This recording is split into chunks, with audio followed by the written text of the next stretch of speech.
All right, welcome back to MMA Al Dente. I'm here to talk about Trey Ogden versus Daniel Zellhuber.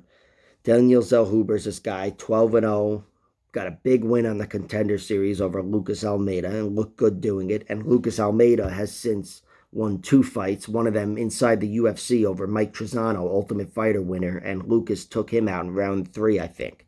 Uh, very good resume for Daniel Zellhuber. Not perfect. Half of his wins are dog shit. They're bums. But the other half are really good fighters. For a 12-0 fighter, he's got a decent resume coming in here.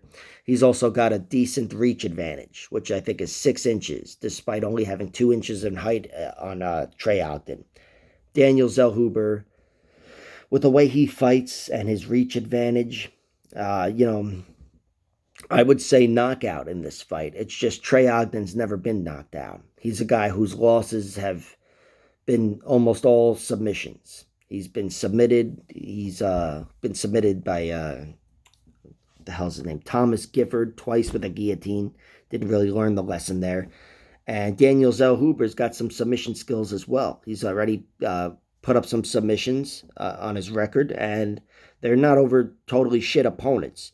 I do think Daniel Zellhuber via submission is a possibility here. It's worth taking a stab on because you can get really long odds on that.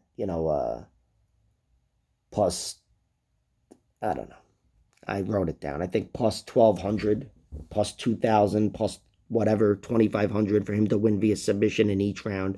I wish they just had the flat submission line, but they don't have that.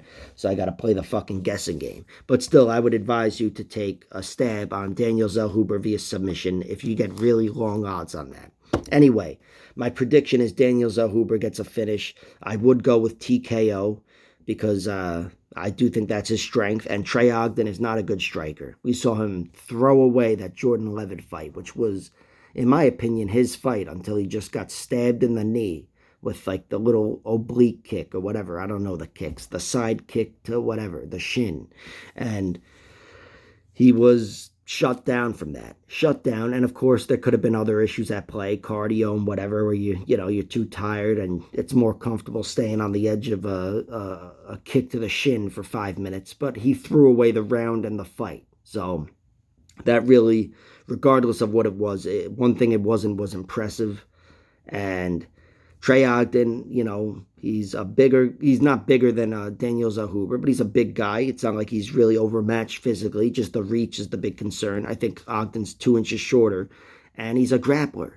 He's a big, strong, good grappler, but defensively, he's still submittable.